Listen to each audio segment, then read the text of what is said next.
In the heart of a small, cobblestone village stood an old clock tower. Its tall frame loomed over the town square, its golden hands ticking steadily.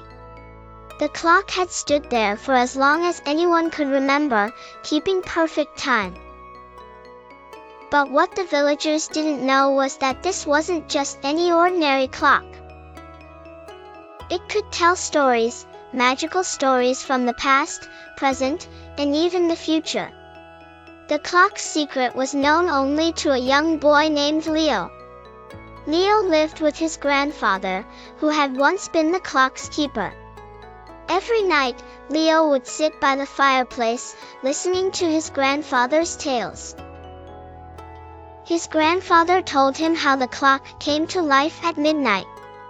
"It's not just a clock," his grandfather had whispered one evening. "If you listen closely, it whispers stories.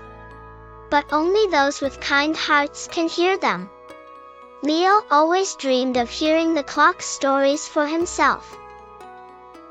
One starry night, when the town was fast asleep, Leo decided to visit the clock tower. He tiptoed out of his home, clutching a lantern, and made his way to the towering structure.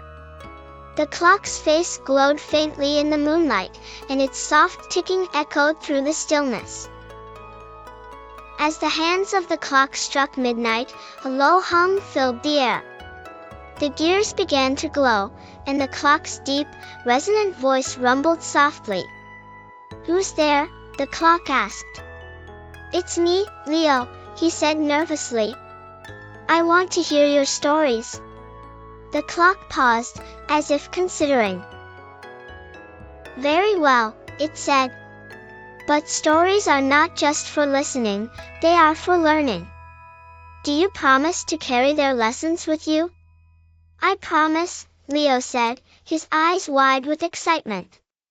The clock began its first tale. Long ago, there was a blacksmith in this very village. His name was Thomas. One day, a terrible storm threatened to destroy the town. The river swelled, and the bridge that connected the village to safety was about to collapse. Thomas, despite his fear, worked tirelessly through the night, forging iron supports to save the bridge. His courage and determination saved the village, and to this day, his spirit reminds us that bravery comes from helping others, even when it's hard. As the story ended, Leo felt a warmth in his chest. "I'll remember that," he whispered. The clock's voice deepened as it continued. Many years ago, a traveler lost his way in the forest beyond the hills. Hungry and tired, he stumbled into this village. Though the villagers were poor, they shared their food and offered him shelter. Grateful, the traveler revealed that he was a mapmaker. In return for their kindness, he created maps that helped the villagers find better trade routes, bringing prosperity to the town. Kindness, even to strangers, can lead to blessings you never expect, the clock said. Leo nodded, thinking about the times he'd seen strangers in the village square. The clock's ticking softened as it told the next tale. Once, a little girl named Clara found a fallen star in her garden. The star was small and dim, unable to return to the sky. Clara cared for the star, placing it in a glass jar and talking to it every night. Over time, the star grew brighter, and one day, it floated back into the sky, lighting up the night. Clara learned that even the smallest acts of love can make a big difference.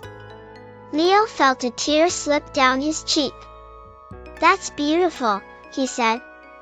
The clock grew silent for a moment. Then it said, "Leo, would you like to hear a story of the future?" Leo's eyes widened. "You can tell the future?" "I can," the clock said. "But remember, the future is shaped by the choices we make today." The clock began its final tale. One day, a boy named Leo will grow up to become a great storyteller. His tales will bring hope and joy to many people, just as the stories of this clock have inspired him. He will remind others that bravery, kindness, and love can change the world. Leo gasped. Me? A storyteller? Yes, the clock said. But only if you choose to carry these lessons with you. As the clock's stories ended, the glow of its gears faded, and its voice grew quiet. Leo sat in silence, his heart full of wonder.